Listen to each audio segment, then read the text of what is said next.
What is good, defenders, and welcome to episode 369, giggity, of the LAFC podcast that your mother warned you about, and now you see why. This is Defenders of the Bank. Good evening to all of you in the chat, and good evening to the millions. Uh-oh, Lafferty, a little mic issue there. I don't know. I think it's cutting out again for you there. But we all heard and saw the enthusiasm of Defenders of the Bank listeners. This is a fun one because it got silly early for LAFC, not just because it was Hello Kitty night, number 2 in LAFC history, but because of the man with two first names, Jackson Travis. Unfortunately for him, picking up an early red card. You know my voice. It's the Scarf, J.R. Liebert, coming to you live from Lawndale. And, of course, across the interwebs with me, filling in for our good buddy and, of course, co-founder of the show, my podcast partner for life, one Christian Philly Philemon. Filling in is one LAFC laugh, Chris Lafferty. Good evening to you, my friend. Uh-oh. It's not liking you. Did it I don't know happen what's again? going on with those audio. I don't know. Tell you what happened. Hang on. Lafferty's going to figure this out on the fly.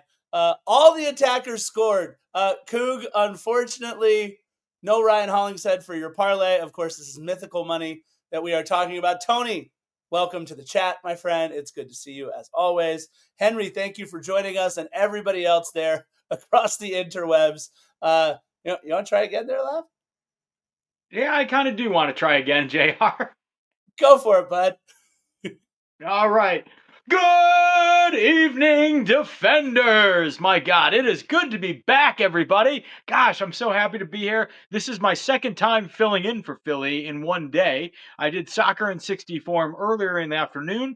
That was a pleasure. But although I had to say nice things about Galaxy players, so here I'm finally happy to be back in my home environment where I can be my true self and talk strictly about LAFC with all of you guys. Scarf, it's good to be back with you, my man. It's been a long time. I haven't seen you since before I got this thing here, this scarf for the Club World Cup that I still need to get to you, my friend, by the way. It's been almost over a month since I've seen you. Yeah, you had a good time at the Club World Cup, my friend. I was rather jealous. You got to go jet setting and see LAFC take on some real clubs. First of all, you're feeling okay. We talked about this pre-show, but you had a little bout with some tummy trouble times a few. Are you feeling okay, bud? I'm feeling good. Feeling better. Thank you. Yeah, I had to make a last-minute call to miss the match last night. So I was not able to be there and brave the crowds for my own Hello Kitty. So I guess, I missed out. Sorry, sad to say. But no, I'm doing fine, man. I'm on the mend, and yeah, feeling good. So hey, I have to talk about LAFC now for the next hour or so. So nothing too strenuous, I'd say. Listen, more importantly, with the millions And millions. There we go. Want to know is, when is your next race? Gosh, I don't have anything lined up this month so far. I have had a race every single month this year, but I don't have anything going on yet. So I don't know. I've got to find one. If you know of anything coming up, let me know and I'll jump in with you. How's that sound? There you go, defenders. It is Thursday, July 10th, as we are recording this. Lafferty has like 3 weeks to find a race. Can we all please help Chris Lafferty find a race? Because it can't be a month without Lafferty racing. It's not okay, folks. Look, also back at BMO Stadium, you guys. You know how the Scarf feels about one Giorgio Chiellini. Giorgio back in the stadium, and of course now, for the first time, as part of the ownership group of LAFC. Everybody out there knows my love affair with Giorgio Chiellini, my favorite player to ever put on the black and gold is Giorgio, one of the nicest humans on the planet. And again, I'm not just saying that from afar. He has been incredibly sweet and nice to me. Giorgio now part of the ownership group, just such a cool feather in his cap to now be part owner of LAFC, but in LAFC's cap to have somebody with the street cred, right? The gravitas of a Giorgio Chiellini in the football world on your ownership group. Laugh, I know you also share a kindred love for one Giorgio Chiellini. I I have such a, you know what it's like, he's the kind of guy who walks in the room no matter what your day is, you just start smiling. You look at him and you're just in a better mood.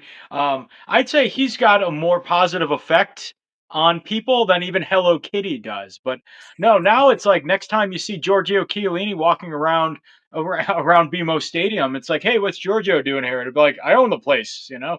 So I'm excited to have him. I think that the perspective that he brings to the club now in an ownership capacity is fantastic. I remember there were a lot of people talking or throwing his name around as a potential head coaching replacement.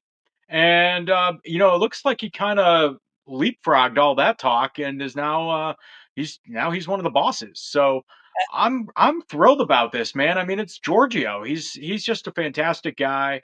Um, and to be able to have somebody like him after winning a championship with us now go into have a spot in the ownership table is just unreal to me. I love it. I just love that this new chapter for LAFC, and I love that big stars come to our club and love it so much they want to stay on as owners. That's just incredible to me. Yeah, and look, I was going to make some joke about, well, Giorgio can coach and own the team because look at what Peter Vermees did for years down in Sporting Kansas City. And then, oh, by the way, one of the newest rumors on the internets, which I don't know, is that LAFC is in negotiations with Peter Vermees to take over LAFC after Steve Cherundolo leaves. I would much rather have Postecoglou than Peter Vermees if we can get him, but we'll see. There's going to be plenty of time to talk about that. It makes me think back to the first Hello Kitty night, which we'll actually talk about on this day in LAFC history, even though it really has nothing to do with this day in LAFC history. Want to get into our This Day in LAFC history and, of course, news and notes, because we do have a couple of news and notes. First and foremost, this match was played on July 9th, but this is being recorded on July 10th. And on July 10th, back in 2019, not a great day as LAFC fell to Portland. 1-0 at the bank off of a goal by current Black and Gold member Jeremy Abobasi in the 84th minute. Despite dominating possession, LAFC could only muster one shot on target, and they fall 1-0 at home in the U.S. Open Cup quarterfinals in 2019 to Portland, again off a Jeremy Abobasi goal. But I get to do whatever I want with this day in LAFC history because I'm the one that makes up the whole thing. I keep track. I do what I can. So I'm going to harken back. Hi, Ruben. Bye, Ruben. I'm going to harken all the way back to September 21st, 2019. Of course, the first night Hello Kitty graced Bank of California Stadium as LAFC had to salvage a tie at home against Toronto 1-1. And it was on a very late penalty kick by Carlos Vela after Latif was brought down in the box. This match would also see a penalty kick come to the score sheet. It was the first ever match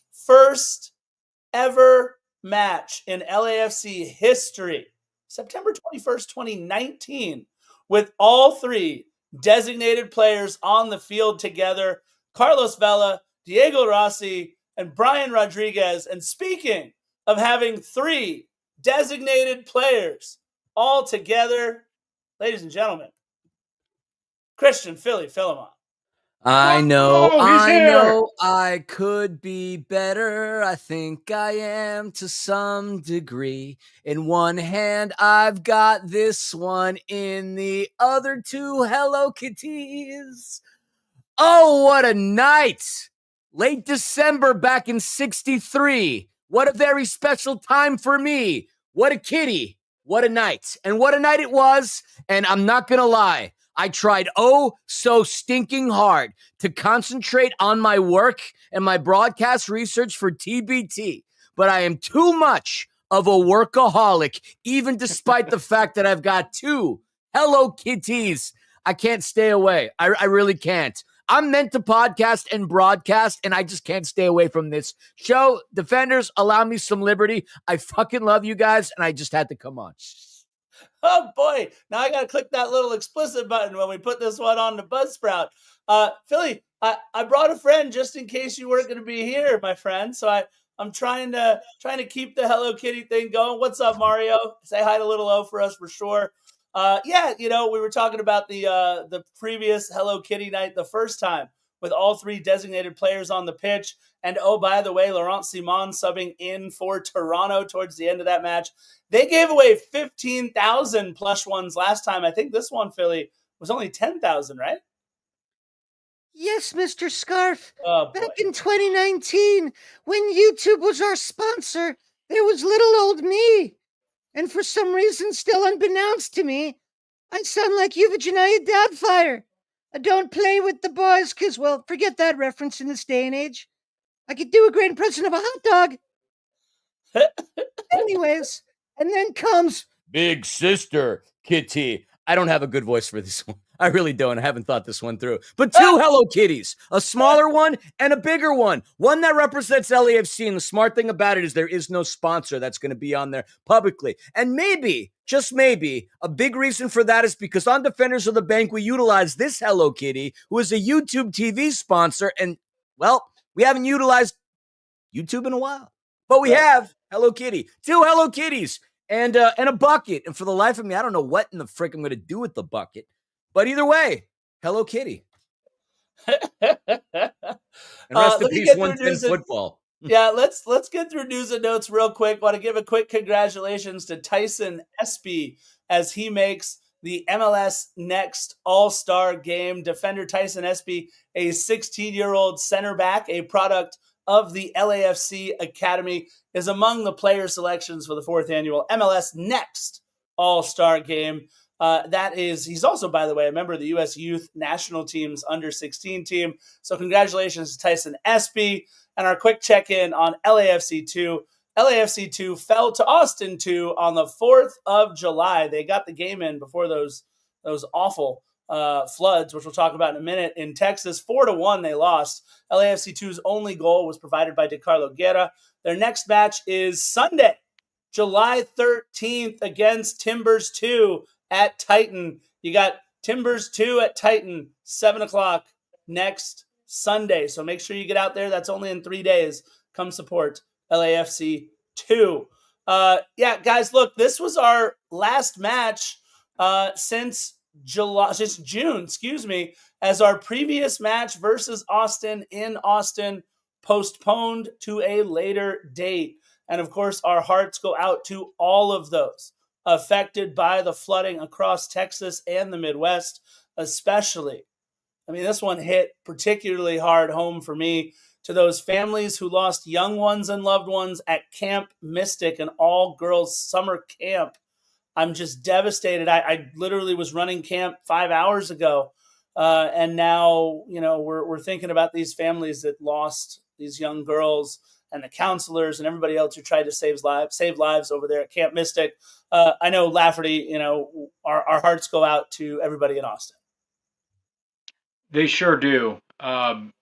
I was speaking with my friend who I've talked about on this podcast before, who's one of the capos down with the supporters of Austin. And he was just saying, I mean, they're devastated down there. They're seeing it all firsthand. They were kind of giving me updates on what things were like on the day of, and I just, I mean, my heart breaks for them. And, I mean, look, here's the thing. We saw kind of our own tragedies in our city earlier this year, and it makes you much more sympathetic. I think puts a lot of things in perspective when you see your other friends going through it. And so, yeah, to echo that, my heart goes out to everybody in Austin. It's a great city. I visited there before. The people from Austin FC, who I got to know, fellow fans, they've been nothing but kind to me and super nice whenever we chat online. And man, I just a lot of things are just bigger than soccer, and I hope that for everybody down there, they can just recover from this and heal for all those who've lost. It's going to be a hard road for them. Yeah, that's absolutely true. So Philly, we wiped the slate in Austin, and we had to, or we had Colorado, excuse me, heads to BMO, a club that we have now played 16 times. We're very familiar with them, especially this year. Yeah. Early on in the season, CONCACAF Champions Cup, we played them twice. We defeated them 1-0 at home. And then obviously we played at Dick's Sporting Good Park, where that was a different scoring line. But, Colorado, we're talking about Colorado, right? Yes, sir. Okay, sorry, it's my head for a second went to Austin and just the travesties that are happening in Texas. You want to talk about travesties? It has 3 letters in terms of tragedies right now, and it's USA. But we'll talk about that on a later occasion. LAFC got lucky earlier in the season to not get booted out by the Colorado Rapids. Chris Armas has done a fantastic job coaching the side, and quite honestly, if you look up and down their roster, who's really on there that's talented? A lot of young players, but nobody of any repute. The one player I was looking forward to seeing, though, Reggie Cannon, formerly of FC Dallas and, of course, Queens Park Rangers, was at Loftus Road earlier last season for QPR's season opener in the championship against West Bromwich Albion. No Reggie Cannon to be in sight. But this is a different kind of a team that's got the same win record that we did coming in, the same draw record that we did coming in, but 9 losses compared to, our 5. A couple of games in hand, nevertheless. But Colorado, an interesting tale, but Colorado coming to LA, a house of horrors, because the Rapids have never won in the City of Angels. And guess what? They still are winless in the City of Angels because we put the shebang bang on them. A lot of people talk about how this might have been LAFC's best game of the season. You can go back to May 14th where we whooped up on the Sounders 4-0, but still a very convincing game nevertheless. A history that goes pretty deep. I mean, it was Carlos Vela who at the end of the day ended Tim Howard's career. Boy, that was a great game. Do you remember when he was trying to make the run for the greatest season ever in Major League Soccer in 2019? Oh, he did. And he closed Timmy Howard's career, baby. So we have a lot of success against the Rapids at home. Yeah, I want to give a shout out to our friend of the pod, Joe Schiavelli. We retweeted this on our Twitter after the match. I don't know where else you would retweet something, so I don't know why we said we retweeted it on our Twitter. Do you re-exit now? I don't know. I can't call it X, but Philly, you mentioned it. Colorado is now 0-9. 9 still losses. Number 1 in my eyes. In all, yikes, Philly is feisty right now. Why are we making No, I mean, this is Philly normally. There's nothing feisty. I'm in a good mood. We don't do NC-17 on this pod, sir. Come on, that's Hello Kitty. It's now a 6-match shutout streak for LAFC. Colorado has not scored at BMO since it was the Bank. May 23rd, 2021 against Pablo Cisniega. We've outscored them all time at home 26-2. You mentioned it. They came in tied on points with LAFC, but a -6 differential on the year. And it's a very different story. You mentioned not a lot of talented players. By the way, a good week for Reggie Cannon as he won his judgment against Boa Vista, making almost $500,000 on that. Winning it is one thing, getting paid is another. It's philosophy until you get that check. I hear you. And then look, they still haven't paid Colorado for the transfer fee, or was it not Colorado? Excuse me, Dallas. They still haven't paid Dallas for the transfer fee for getting Reggie Cannon in the first place. I don't know how Reggie Cannon's going to collect his $500,000, but I'll take Georgi Mihailovic on LAFC any day. The kid is absolutely fantastic. 10 goals on the season in all competitions. I believe he also has 3 assists. And really the one player who they could have stumped for to make the MLS All-Star squad, but it's just too stacked at too many positions. And yeah, look, of course, you like Chris Armas because he once was the assistant coach at Manchester United under Jesse Marsch. That means nothing to me anymore. Manchester United is the second tragedy in my life after the USA. That's for sure. But the guy also had 66 caps with the U.S. men's national team, over 300 matches in Major League Soccer. So Chris Armas and Steve Cherundolo know each other very, very well on and off the pitch. Lafferty, Colorado coming in was looking for a little bit of a shot in the arm. They were tied with us on points, but I believe sitting just outside the playoff line. And points on the road. I mean, look, Chris Armas will preach it until he's blue in the face. Any point or points you can get on the road are always important. Well, exactly. And you would think that they were going to come out, well, they were going to come out swinging, and, well, they kind of did, but that kind of backfired on them as well because it led to a red card early on. Although, look, I think Chris Armas has done a good job of making Colorado turn their fortunes around from what they were looking like a few years ago. But hey, man, I have to say that this team is not one that you can take lightly. And I think we saw that with two tough matches earlier in the year in our CONCACAF Champions Cup series with them. But also coming into it, yeah, they were just outside the playoff line. I think they were ninth coming into yesterday, and they're looking to leapfrog us and go right into a playoff spot. So they're a dangerous team coming in. Yeah, definitely a team that you had to worry about. But that being said, I mean, look, everybody's not, if you're expecting a tactical analysis of this match, a red card in the 6th minute changed everything, y'all. And LAFC did exactly what they needed to do. They put 3 up on Colorado.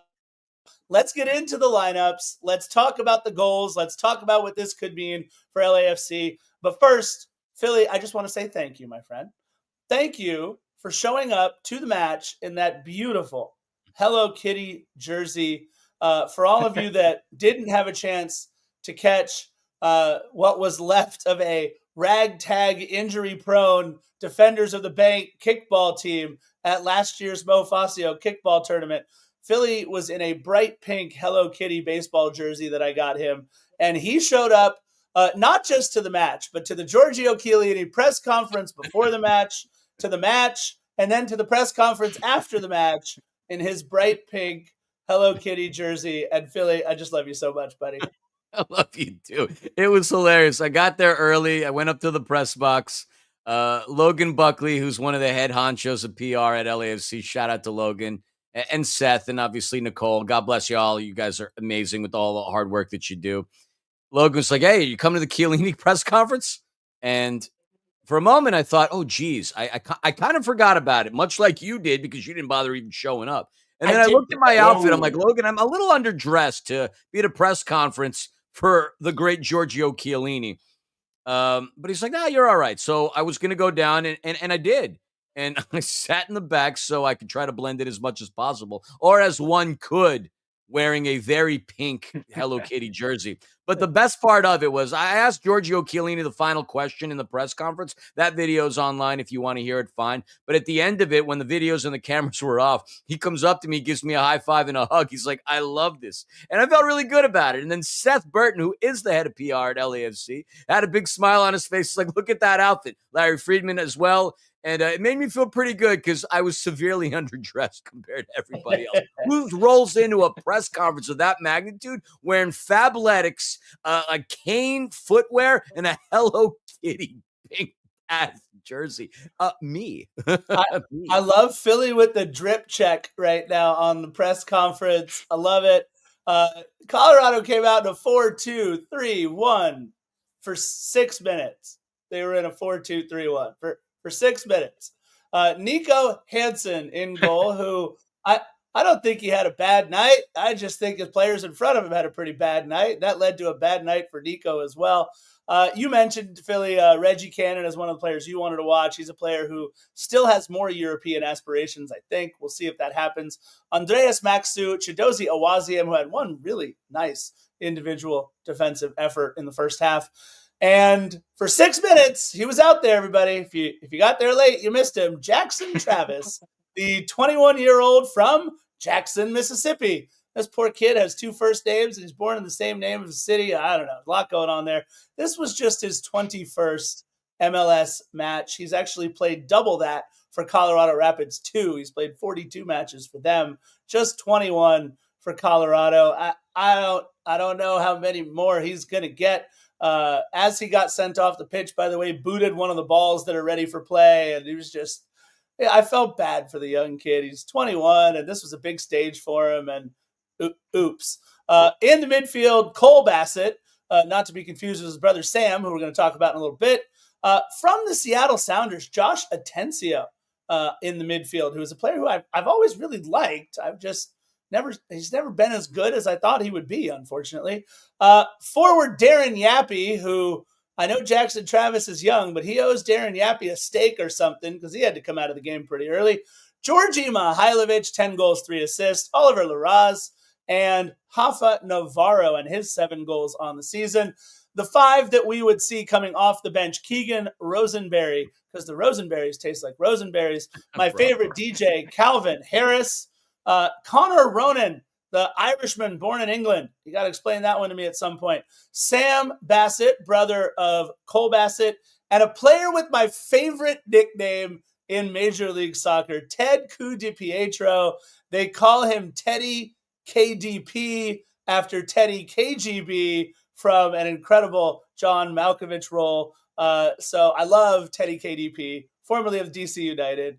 Now he's at Colorado, and that's our 18. This is awkward. I knew I'd be doing the show with Chris Lafferty, but the person who I've thrown it to do the lineup for, I don't know, 360 some odd episodes is sitting right next to me over there. I don't know. What are you guys going to do? Rock, paper, scissors? No, I'm a guest today. All I wanted to say was, as a New York Islander fan, anytime I hear the term DiPietro, I just kind of cackle just a little bit. You want to look up the worst contracts in sports history? Please go to the Googles and look up Rick DiPietro. Yeah, and I'll leave it at that. Lafferty, I don't want to steal your thunder. I am a guest on my own show today, and I'm very happy to take a back seat. Take it away. I just want to, by the way, shout out to Fluffhead for getting the Teddy KGB reference. Check, check, check. He tricked me. He sits here all night long. Check, check, check. Oh, I love it so much. That was the worst. Not what I thought of when I heard the term DP. The worst John Malkovich impression that you'll ever hear. Thank you. You're welcome. Yeah, when was John Malkovich Russian? In that movie, he is. He's Teddy KGB. Anyways, doesn't matter. LAFC came out a 4-3. I will spill. I can't say the line because there's a swear word. Philly will say it, but that's fine. Lafferty, it was great to see a certain someone between the pipes yet again. Welcome back to our GK, not Teddy GK or any other series of abbreviations you want to throw out there. Our goalkeeper, our main man, number 1, Hugo Lloris, in between the pipes. In front of him was Ryan Hollingshead, my player to watch from One More Sleep. Then Aaron Long, Eddie Segura, and Sergi Palencia filling out the back line there. In the midfield, you had Timothy Tillman, Marky Delgado, playing in his 25,000th minute, and Igor Jesus. And up front, you had the starting lineup of, no surprise here, Denny Bawanga, the old razzle-dazzle Nathan Ordaz, baby. Couldn't pass that up. And our new friend, Javier Del Rosen. This is a big day for him. Making his not his first start, but did have a tremendous night out here with the black and gold. Coming off the bench, out of the 18, and seeing some action on last night was your guy who you've been calling for a while, Nkosi Tafari. Tafari, it was great to see him out there. Jeremy Abobasi, who we talked about earlier in the show, happy to have him in these colors now. David Martinez, Frankie Amaya, and Artem Smolyakov. Yeah, it was nice to see these boys get some run. Look, everybody, the match changed at 6 minutes. Going up for a header is one Sergi Palencia, and being given the people's elbow by Jackson Travis. And unfortunately, that was it. There you go. I queued it up. Is that the Rock? It's hard to tell. There we go. If you smell what the red card was cooking. Yeah, that's your ball game, folks. It took LAFC a little while, and Philly, we heard Steve Cherundolo talk about this, and we heard several players at the press conference talk about this. It was the low block that they immediately got into. 10 minutes after the red card, Darren Yappy comes out for Keegan Rosenberry, and that was basically them parking the bus early, Philly, as they talked about the low block, and it took LAFC quite a while to figure out that low block.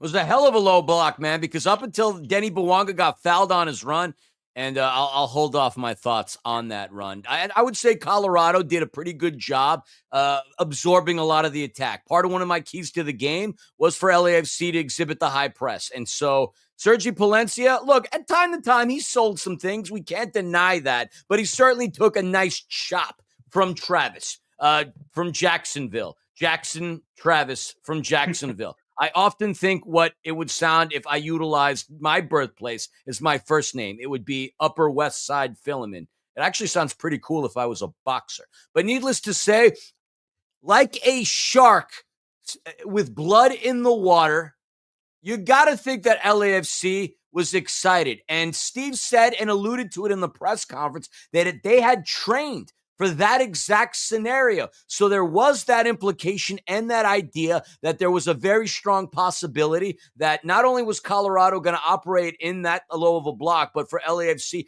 to be in a situation potentially where they would run into a man-down scenario. But Colorado played them extremely well in that case. Again, you'd have to go fast forward towards the end of the first half before we would strike. But the minute Yappy comes off, Keegan Rosenberry comes in. And I think I might have said this to whoever I was hanging 2 years ago when I was buying MLS cards. Scarf, I don't know if this was the case for you. I swear to God, anytime I opened a pack, it was either Cole Bassett or Keegan freaking Rosenberry. They incorporated so many of their cards that I feel like I knew both of these people as if they were my brothers and fellow season ticket holders in Founders Club. That's how many times I've seen their cards opening packs of MLS. No, you're absolutely right. Look, the one other thing I want to point out before we talk about the penalty kick was the play of Javier Dilrosun before halftime and the play of Javier Dilrosun after halftime. We even saw it. If you go back and watch the broadcast, I don't know if this picked up on the broadcast, actually. I didn't actually look for this part in the 37th minute. But Mark Delgado goes over to Dilrosun after a turnover on a pass. And Dilrosun, you can hear Delgado really just gesturing adamantly at Dilrosun about making a run. He says, you can see it with his arms. He like pushes through and says, make the run. And you can just tell things in the first half were definitely off for Javier Dilrosun. But we'll talk about his second half, which got much, much, much better in a minute. But Philly, you had some thoughts on Denis being taken down in the box. I think what we all agree upon, right? The referee probably could have given a yellow card instead of a red card, and it would have been hard to argue. Instead, he gave the red. The referee probably could have not called a penalty kick on that one, but I feel like you have some thoughts. The thought I had, you talk about Dilrosun and then the communication between him and Marky Delgado. You asked the question within the press conference, and I think the thought that what we need to keep reminding ourselves of is the fact that Dilrosun is on an extremely short-term loan contract. He breaks out essentially on the 24th of July when the transfer window opens. Obviously, LAFC still has discretion as to whether or not to hold on to him, but the guy comes in from Club America, and you asked one of the funniest questions ever in the press conference. Things have really changed for you, Javier. You were with Club America, and then next thing you know, you're doing shalalas with Hello Kitty. It's been quite the month for you. Effing hilarious. But how do you expect the man to completely learn his teammates and a new system all within the time it takes for Giorgio Chiellini to make a shot of espresso? It's a little difficult. And despite all that, I would say he played really well in that first half, slicing and dicing and serpentining his way into the box. I thought he looked pretty good.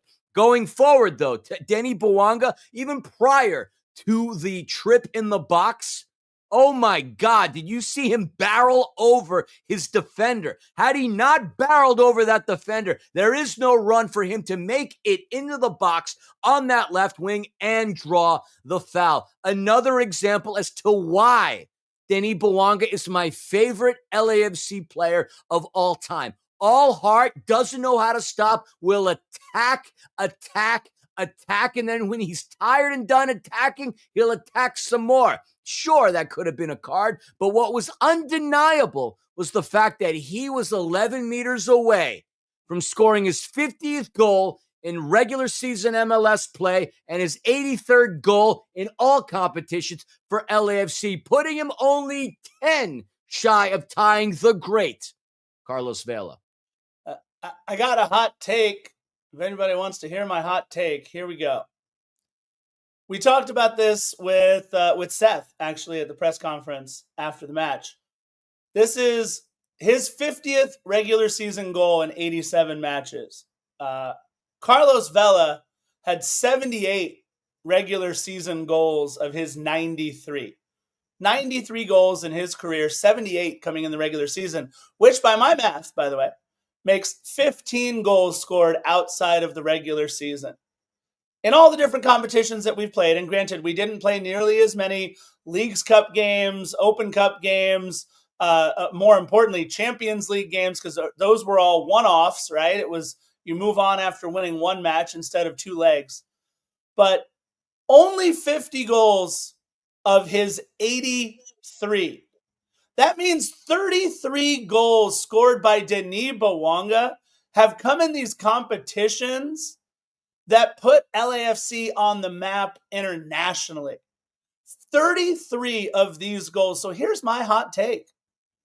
Carlos Vela is more like Peyton Manning. Sure, he won some championships and did some really great things, but Peyton's known as the greatest regular season quarterback of all time, by far. But you know who Denis Bouanga is shaping up to be, my friends? Not crap. Peyton Manning. Oh, crap. LAFC's true GOAT, much like number 12 at Gillette Stadium, doing it in important times when it matters. 33 goals outside of regular season competitions. I've been red carded by both Philly and Lafferty in this. And you know what? Not true. I'm dying on the hill. I think Bouanga is the better comp to good old Tom Brady than Carlos Vela is. And that's my hot take for episode 369. Damn good time. I was actually trying to flex there, and I was showing my credential from when I worked the roast of Tom Brady last February. Nice. So, although it technically does say red on it, so I did red card you, and I stand by that as well. I mean, I kind of threw up in my mouth when you mentioned Tom Brady. Not going to lie. Yes, I know the greatest living American. But in all fairness, how many outside competitions has Denis Bouanga had to play in that Carlos Vela didn't? I will tell you, during the Carlos Vela tenure, it was fantastic because we actually had time to be separated and to miss LAFC. In this current environment, the environment that Denis Bouanga is thriving in, we have not had much separation between ourselves and LAFC competition. Barely 2 months at the conclusion at the end of the MLS playoff season. Between then and the start of the MLS regular season, we don't have any time to miss LAFC. So naturally, Denis Bouanga is going to have as many goals because he's had far more competitions outside of the regular season than Carlos Vela has. I will say this. I do love Carlos Vela as well. And one thing Carlos Vela absolutely destroys Denis Bouanga in is assists. Goal contribution, it's not even close. But when it comes down to it, and I even asked him this. It was the final question that he was asked in the press conference. I asked one. I think you asked one as well. Denis Bouanga, potentially even this season, is going to eclipse Carlos Vela and be the all-time leading scorer in LAFC history, cementing himself as another icon of our club. Yeah, and going back to one other thing, Philly, that we talked about, he's 10 goals behind equaling Carlos Vela, but he's already equaled him in, to me, the most important stat. 19 game-winning goals in Denis Bouanga's career. That's the same number that Carlos Vela had in his 93 goals. It just felt for some reason, right? And maybe I'm wrong. Maybe some people out there who have started following LAFC a little bit later, maybe you feel this way about Denis Bouanga, but didn't it just feel like Carlos Vela's goals were a little bigger? Like Carlos Vela's goals were a little more dramatic. I mean, he's got the Houdini goal. He's got the 3 against Tim Howard. He's got that magical left foot. Like, I don't think Denis Bouanga has like a move, right? He's got speed. He's got heart. He plays for the entire 90 minutes, which you can argue Carlos almost never did sometimes. He more picked and chose his moments than played the entire 90. But it just felt like, I don't know, Velas were a little bigger. No Carlos Vela goal was bigger than no. I'd have to think about this one, but think about the goal that Denny scored in Portland to clinch the Supporters Shield back in Absolutely. 2022. Yeah.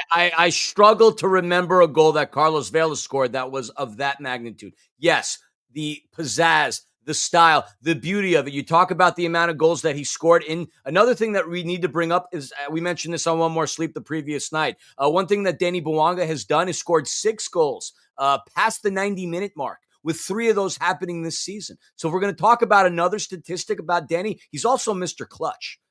That's another thing. Carlos Vela's goals were far prettier. The curler he had in that first matchup in 2018 against the Galaxy. Carlos Vela's goals were class. But at the end of the day, it's all philosophy. He still sits on that Mount Rushmore. He still will get potentially that statue. We're not retiring kids here, but at the same time, find me a goal that was more important than the one Denny Bouanga scored to clinch the Supporters Shield in 2022. Oh, wait, Gareth Bale's header against the Philadelphia Union. Love Carlos Vela, but I mean, he doesn't have the most iconic goals and the most important in terms of clinching things for LAFC.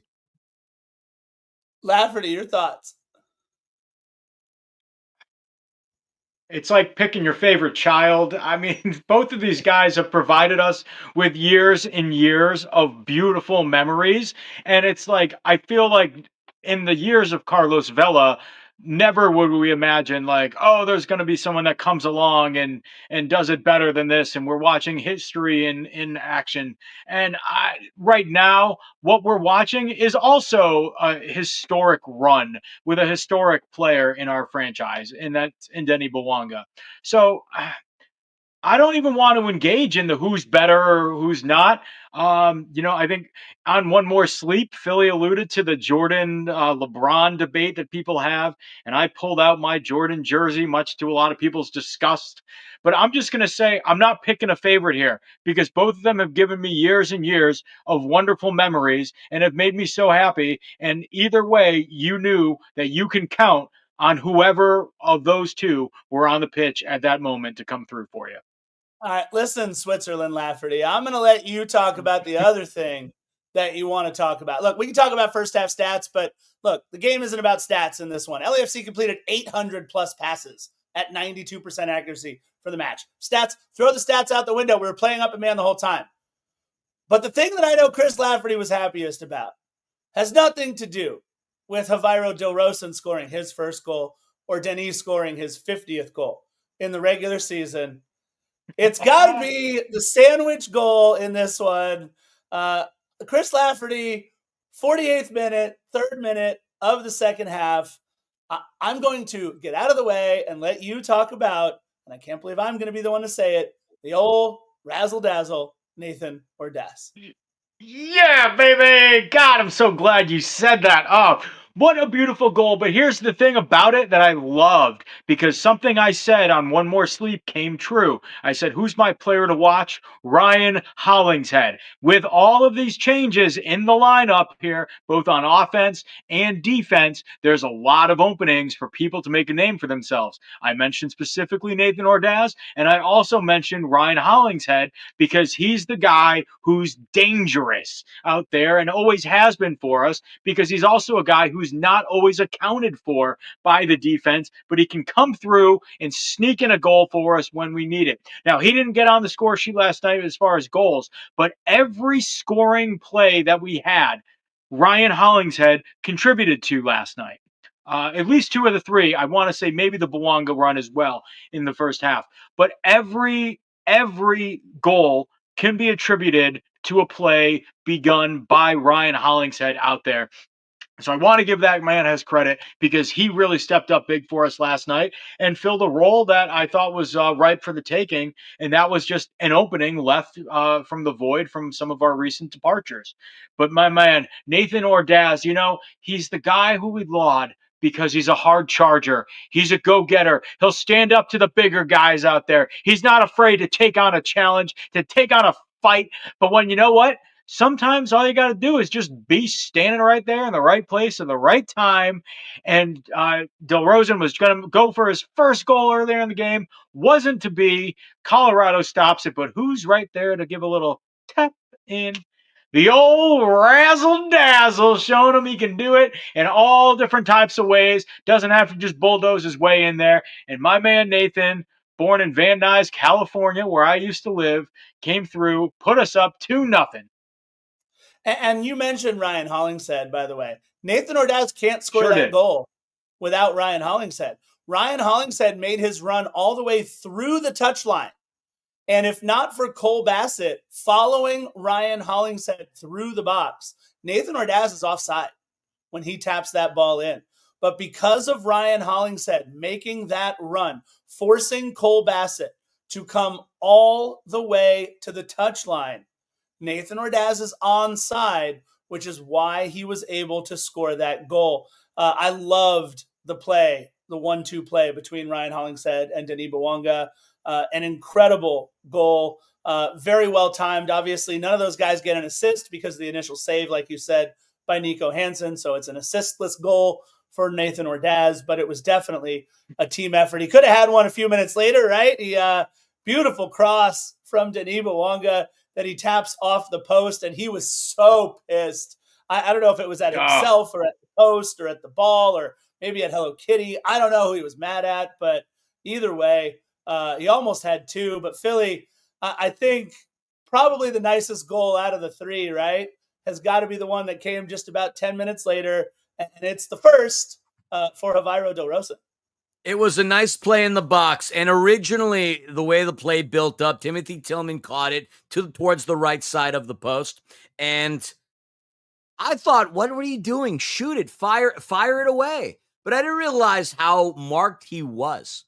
Sort of what a number 9 should do. Oh, hey, that's a great take by Mario. And in all fairness, Scarv, you and I did not see the goal get scored. Neither did Mario, for that matter, because we were busy chatting. I do want to close this pod shouting out Mario Alvarado. There's something I want to say. Please do not let me forget. But Dilroson's goal would not have happened had it not been for the holding and the pass from Timothy Tillman. What I didn't know was that Malik was in town, and Malik was there to celebrate with his brother. He got the dime. Dilroson gets the goal, and I don't know if that's going to be the only offensive contribution we see from him. Perhaps when that short-term contract ends, he goes away. Maybe there's a case to be made to keep him on. Either way, not necessarily as a designated player, but the hits keep on coming. It really should have been 4-0 at that point, but I'm happy for Dilroson. He was too. Even in the short time that he's been with LAFC, you can see that his teammates were genuinely happy for him as well. It's all about the body language and the chemistry, and it looked like it was there. 3-0 at this point, and it felt really good for a change to be at or spectating an LAFC game, not having to chew your nails in your cuticles thinking, oh, God, they're going to blow it. No way they could blow it at this point. No, and Philly, I want to set you up for one other thing, because what both you and I was going to head to the fridge, so I hope this is good. Oh, it is good. What you and I talk about more than anything else, we think a lot of takes that we hear on social media are pretty stupid. But one of the ones, I say the take that we think is the stupidest, it's not the Dolo out people. It's not the JT out people. It's the Bouanga out people. Like, oh, he's not the right fit for LAFC. For the record, Philly, this was his team high 6th assist to go with his team high in goals, his team high in everything else. Just, Philly, a moment on how you feel about, oh man, he might swear again. Don't swear again. All the people that are Bouanga out. I wouldn't trust you to run a lemonade stand. I really wouldn't. Not with one carafe, not with 3 cups. You probably would fail miserably with that and make me go into debt. Really, some stupid ideology for Denis Bouanga not to fit our system. I don't know, man. 83 goals since 2023. How does that not fit one system? Oh, he's a ball hog. You hear the same arguments about the great players. Oh, he held the ball too long, which is why he's got that many goal baskets, points, shots, whatever. That's what his job is, you dumbasses. That's what he's meant to do. That's what he's paid for. He doesn't fit our system. You're an effing moron to truly believe that. And I would love to have that conversation with you in person, just to tell you how idiotic you are and how piss poor your management skills would be, not only on Football Manager, but to run Philly's 2-cup lemonade stand. Denny Bouanga doesn't fit our system. Get the F out of here. Stop playing FIFA and thinking you know things. Denny Bouanga, look, I ride that train. I will die with that train. But anytime I see Denny out, I just think to myself, it's better to be assumed the fool than to tweet and to let people know that the way they feel about you is right. Yeah, you're absolutely right. Look, team high in assists, team high in goals. Idiots. All he does is create. All he does is give us more of our offensive chances than anybody else. It's not that hard. And it was after that goal, by the way, that I think Chris Armas looked over at Steve Cherundolo, and Steve Cherundolo looked over at Chris Armas, and they said, "Okay, let's wave a little bit of a white flag here. Let's make some subs." 64th minute, and Kosi Tafari, Jeremy Abobasi, and David Martinez come on for Eddie Segura, Nathan Ordaz, and Javier Del Rosan. 3 subs for Colorado as well, where they took out Georgi Mihailovic, and I believe Rafa Navarro came out as well there. And look, at that point, 64 minutes in, they had still not registered a shot on target, they being the Colorado Rapids. It would come just a few minutes later. Nicely done. But that being said, 71st minute, we had like a cute moment, right? We had a cute moment in I know Denny's in our chat. We don't know who said they want you up, but people say it all the time. Did you see how he smiled when he saw my Hello Kitty kit jersey? He did smile when he saw your Hello Kitty kit. 71st moment. It was kind of a cute moment in soccer, if you will, with Sam Bassett checking into the match for his brother Cole Bassett. Sam is trying to earn his stripes with the Colorado Rapids this year. Cole had a little stint elsewhere, is now back. There's all those guys for the Rapids that were supposed to have done things, haven't really done a whole lot. But that being said, the only other thing that we see is Frankie Amaya and Artem Smolyakov coming on for Igor Jesus and Ryan Hollingshead. And then, Lafferty, I'll let you have the last word on our good buddy David Martinez. And wait a minute. But what? Denis, I had your back just as much as there he is. He does. What are you talking about? Either way. Hey, Juan, how are you? But I don't see you with a Denny Bouanga bobblehead quickly at hand, Scar. Not quickly at hand, but I've got. Denny, do you think your haters are smart? I've got my Kamara cards. No. That didn't work. Lafferty, I believe what they call that is a missed sitter by David Martinez in the 79th minute. Yeah, I think at one point the goalpost stole David's lunch money, and he wanted to get back at it. So he fired a freaking laser beam at the post to really make sure that he got his payback for it there. But no, hey, like they said on the broadcast, he did everything right, and I think he had to go wider and go for that corner.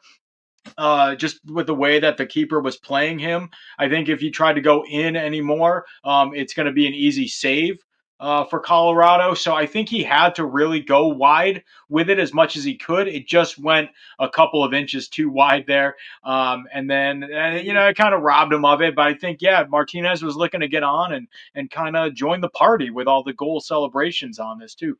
But like we talked about on One More Sleep, these are the guys who, in the absence of Cengiz Ünder and Olivier Giroud, they're the ones who are gonna have to make a name for themselves. Both him and Ordaz, and now some of the other guys on our lineup as well. And so Martinez was like, "Hey, Laugh, I heard you on One More Sleep, and I got to prove you right, buddy." And then boom, unfortunately, somebody put a pole in the way, and the ball didn't go in. But no, hey, look, I liked it. I liked the move from him. It was just a little bit to the side, just a few inches off. But hey, I like what I'm seeing from Martinez coming in late in the match, still trying to create opportunities, even when we have the game well in hand. I love the spirit. Look, I hate it when I'm told I'm a few inches off. I worry about it when you're trying to lock down a winger spot and you have Javier Del Rosen, who is, I think it's a coin flip. Maybe Club America changes their asking price. Maybe the window got extended, right? That they're going to see, okay, maybe we can work out a deal, whatever it might be. I personally want to see David Martinez succeed. I want to see him score goal after goal after goal. I want to see his headspace look a little bit better. I want to see his runs look a little bit more dynamic.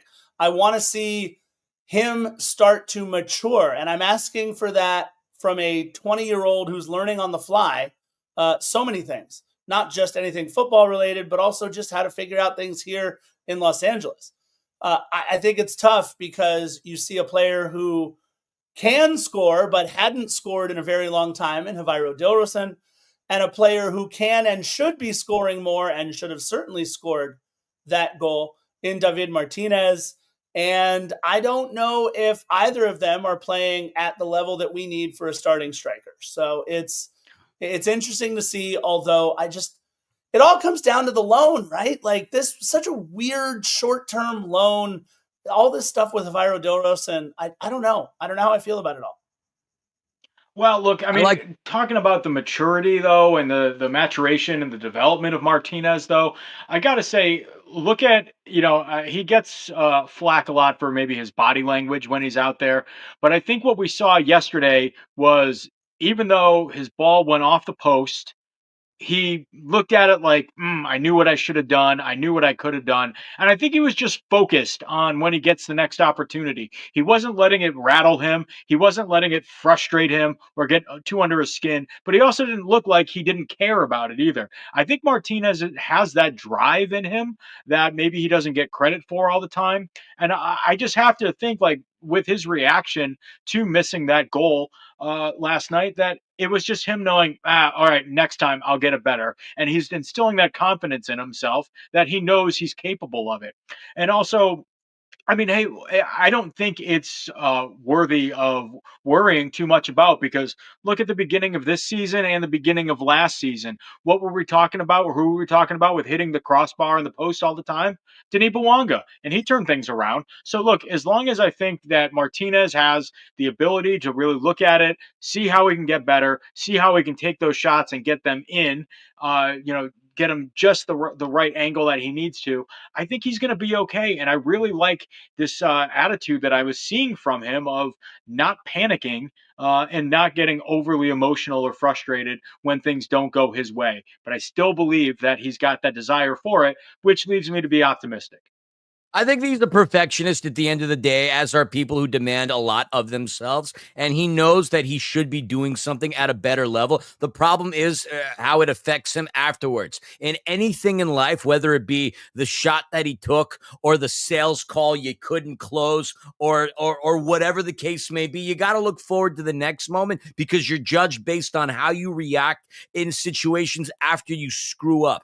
And you mentioned Denis Bouanga compared to David Martinez. Not a comparison, in my opinion, a difference in age. And at the same time, I know people look at him, David Martinez versus a Nathan Ordaz. A big difference between the two is the fact that, look, Ordaz is home. He's in his backyard. He's got his family supporting him, his friends, his native language, stuff that he's familiar with. David Martinez, so far away from home. Obviously, we don't know how that's impacting him. And obviously, the perfectionist scenario, we talked about his body language and all that. And yes, I was on that kind of a train as well. But you said it, Scarf.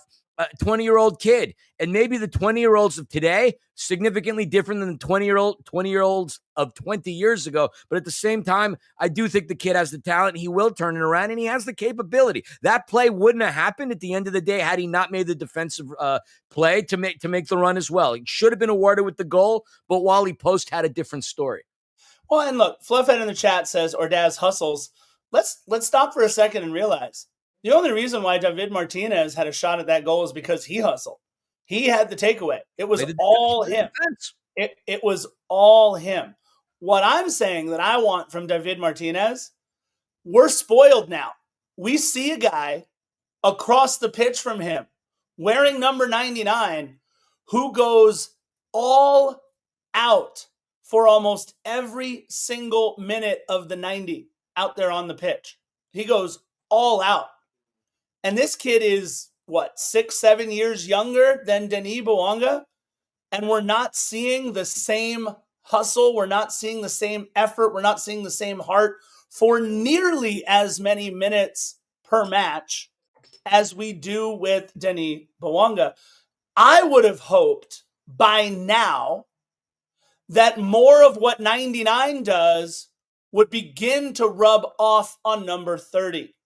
And that's my biggest problem. You have a player like Nathan Ordaz who is clearly heeding the advice of players like Denis Bouanga, like a Carlos Vela, who he was able to mentor under for a little bit last season. He's clearly able to channel the likes of Ante Razov on the bench, who was an incredible scorer in this league for a long time. You look at what Ordaz is doing, and look, I know members of Nate's family listen to this podcast, but I think if you ask them, hand to God, David Martinez is more talented than Nathan Ordaz just from like an eye test. But when you watch where Nathan Ordaz puts himself, and you watch the hustle, you watch the heart, you watch the effort, you watch the positioning, everything about Nathan Ordaz says, I'm trying to get better every single minute that I'm out here. And there are too many minutes when I watch David Martinez, and I wonder if his heart is in it, and that worries me a little bit. The thing is, we don't know what's going on in his life. We don't know. We're not in the locker room. As close as you and I are to the team, we don't know what's going on in between the ears. At the end of the day, one's biggest adversary is what's in between the ears. So until we know the full story, maybe we aren't the ones that should be judging how he is playing. I have no idea what's going on there. But what I do know is everything that you said about Nathan Ordaz is 100% correct. But he has that support system, and he had the tough love, because last year he put up a stinker. Steve was very hard on him, and he came into this year completely different, in better shape, stating the fact that he wants to be that dude. And he has been that dude, and I think it's unquestionable that he is the starter. That's his job to lose. It's up to Martinez to hustle his way back into that lineup. I think the true test will be at the end when Steve goes, and whoever comes in, how David Martinez will thrive in that next environment. Or will Nathan Ordaz thrive in that next environment? There's a couple of variables that are going to be happening in a couple of months, but as of right now, no question, Nathan Ordaz is the winner between the two. Yeah, it's going to be interesting. Real quick, I just want to mention what Denis Bouanga says in the chat here. How's Miami getting DePaul and Brian Rodriguez? It does look like the rumors, if they are true. And now look, Brian's been rumored to be going all over the place recently. But it does look like Brian Rodriguez may be going to Inter Miami at some point after the 24th. I have no idea what the hell is going on over there at Inter Miami. The same thing that's going on in the United States. A lot of crimes, a lot of criminology. How Inter Miami continues to get players of that caliber without being under the watchful eye of Don Garber blows my mind. There is blatant manipulation, a whole lot of horse bucky going on. There's no way that Brian Rodriguez, with the type of salary that he would command, should go to Inter Miami. Mind you, he was a designated player at LAFC, not in Inter Miami, but still commanding a salary that will be huge. How much TAM money do these guys really have at the end of the day? And have they really surpassed what happens with their indictments early on when they got in trouble for paying DPs that weren't rostered as DPs, that lost what's his name? McDonough, who built Atlanta United and is now the president of the USL. There's a lot of BS going on at Miami right now. And what's unreal is all they're going to have to show for it looks like, is a U.S. Open Cup. I have no idea. But look, Philly, what you and I have talked about, it's going to make a great 30 for 30 someday when they come out with all this ridiculousness. Look, I'm shocked. No, guys. The great 30 for 30 will be Auckland City tying Boca Juniors. That's a 30 for 30. That is a good one. Lafferty, Philly, it was a 3-0 game with very little tactics and strategy. And yet here we go.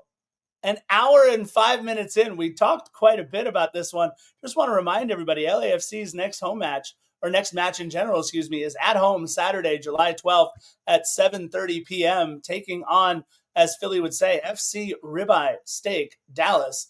So it's going to be a fun one at BMO Stadium Saturday, 7:30.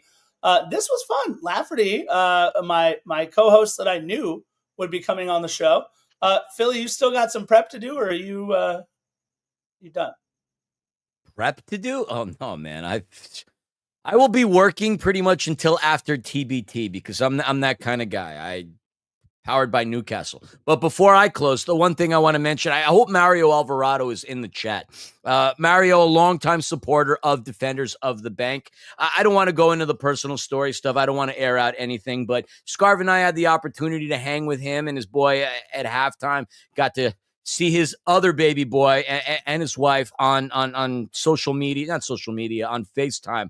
And I got to say, a big reason as to why I came on, I'll be the first to tell you, I'm overwhelmed with everything that I have going on in my life. I'm trying to fight tooth, claw my way into a full-time broadcaster's career. That's what I want. For me, Defenders, I'm airing myself out. I want to be a full-time professional sports broadcaster. I've already called 120 games this year between ESPN Plus, CBS Sports, Fox Sports, and a couple of other things. That is my goal and my desire. So at times, doing stuff like Defenders of the Bank, which means the world to me, takes a back seat. I will be the first to say, and I thank my good friend Chris Lafferty for helping out. I thank Scar for his patience with a lot of things. But what Mario Alvarado said to me the other day not only just motivated me, but it touched me. During some troublesome times, he listened to Defenders, to me and Scarf.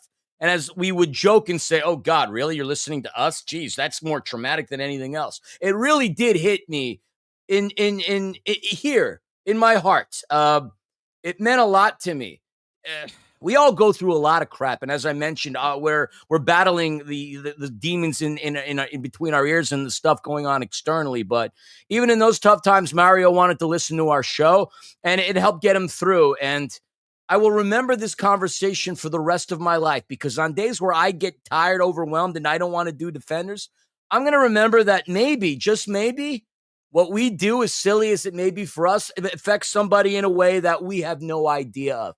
Mario, I love you, buddy. God bless you, your wife, your family, your sons. What you said to me the other day meant the world to me, which is another reason why I came onto the show, and at the same time also to have a little butt fun as well. I love the community that we've built with the show. I hope it continues to grow and do its things. I do apologize for having it a second fiddle in a lot of ways, and I'm not going to deny that. But what Mario Alvarado said, and there he is in the chat, meant the world to me. Hanging out with my good buddy, the Scarf, which it's been a long time, reminded me about why I enjoy this. Seeing Chris Lafferty thrive and do his thing with his hot takes and his fun stuff, and you did a kick-ass job on Soccer in 60, my friend. This is a beautiful podcast that has spun off a lot of tremendous things. And I know Fabian Frankel on social media puts in the thing like, oh, who the best MLS podcast is. I'm not going to say that we are, but I'm going to tell you what we've been able to create and the careers that we've been able to create and the people that we've been allowed to inspire truly make me feel that we're not only among the best, we are the best. And everybody's entitled to their opinions. In my world and in my eyes and in my heart, there's no better podcast than Defenders of the Bank in the LAFC community or anywhere else. I love everybody that's a part of this. I really do. But I'm not here to participate. I'm here to take over, as are my boys. So love everybody. And that's my take. Listen, I just want to mention out there to Mario, what I appreciate, what we talked about, is that we also help put his son to sleep every night. There might be some therapy. That boring? There might be some therapy bills when he turns 15, 16, 18 and is wondering why these two guys' voices are ringing through his head as he goes to sleep every single night. But look, we have the voices that are able to put babies to sleep, folks. So maybe, just maybe, if you have young children out there and you're listening to Defenders of the Bank right now, if you need some help in putting them to sleep, just put us on in the background. And who knows? Now, the unfortunate part is Philly might give a swear every now and then. So you're going to have to explain to your kids what maybe some of those words are. Little O, hearing his first swear words with Mario there from Philly's mouth. But that being said, maybe we've figured out another niche for us, Philly, in that Just don't let them read the chat, says Fluffhead too. That's true. But maybe we figure out a niche for ourselves that we can help babies go to sleep here on Defenders of the Bank as well. So there you go. Know who else I could help go to sleep? My wife, because she can't ever stay up to watch an episode of Defenders of the Bank. So what does that say? We make our spouses, significant others, and babies go to sleep. And you know what? Maybe that's worthy of a T-shirt. Whatever. I like it. I'm good with it. Again, Mario, I love you, buddy. God bless. Well, there you go. Lafferty, I feel like we haven't let you talk in a while. You still there? I'm sorry, buddy. Yep, I'm still here. Look, going off the community and T-shirts like Philly just mentioned. I put a pre-order in with Jump for LA. He made some T-shirts up for LAFC Luchador, our friend out there, always taking pictures, always getting everybody riled up, wearing the Lucha mask. He's been a great friend to me, and well, all the proceeds from the sales of the shirt are going to go to him just as a thank you for all the work that he's done, volunteering as a photographer, getting a lot of cool shots for a lot of people throughout the years. So I want to just give a shout out to my boy LAFC Lucha, but also, you know, I got to say, it's been my kind of theme on Defenders of the Bank the last few months here to stick up for Cengiz Under and be a big proponent of him, and be maybe at some points the only supporter and voice of Olivier Giroud. And well, now they're gone, so I got to find a new person to really hitch my wagons to. And I think that's going to be David Martinez, because you know what? I'm sick of the slander that you're putting in for him. I don't question his heart, baby. I know he's got it. He's a different style from everybody else that you mentioned, and I'm not going to hold that against him like some other people here. But I believe in the kid. I think he's learning a lot. I think he's going to bring a different approach, a different finesse, but he's going to bring the same results that we've wanted from him for a long time. So David Martinez, I'm your guy now, buddy. Here we go. Rocket ship to the moon, baby. But guys, as always, thank you for having me on. It's been a pleasure to talk soccer with you guys. Always a pleasure to talk LAFC with you. And Scarf, I swear, one of these days, I'll make sure I get you your scarf from the Club World Cup. Speaking of which, Scarf, where the hell's my Montgomery kimchi hat? Oh, it's actually sitting right over there. I totally forgot it. Lafferty, all I want to say is you sound an awful lot like a young, wide-eyed scarf collecting fan of Brian Rodriguez several years ago. So be careful. Be careful, my friend. It's a dangerous path that you're setting yourself upon. We'll see what happens. But that being said, David, yes, David. For Chris Lafferty and my partner in Pod One, Christian Philly Philemon, you guys know, oh God, don't break anything, Philly.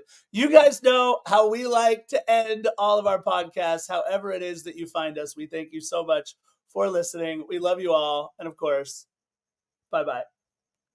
Bye-bye. Bye-bye.